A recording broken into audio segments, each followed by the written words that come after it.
Beloved, today we delve into one of the most pivotal moments in the Bible, the fall of man, as recounted in the book of Genesis, chapter 3, verses 1 through 24.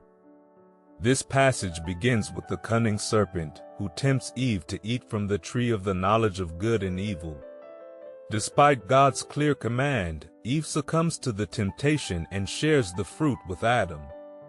This act of disobedience marks the beginning of humanity's separation from God.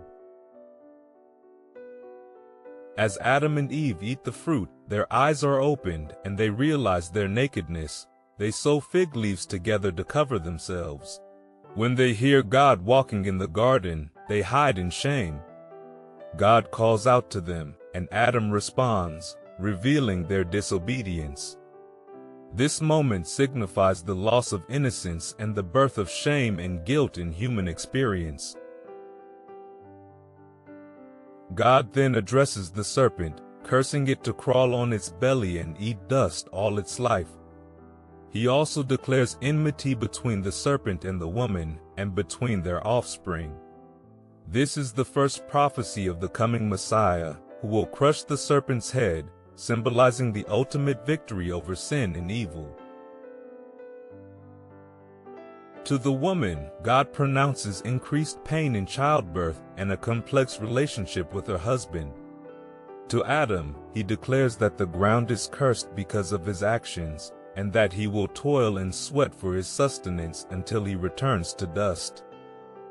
This highlights the consequences of sin and the reality of human suffering and labor. Despite the severity of these judgments, God shows mercy.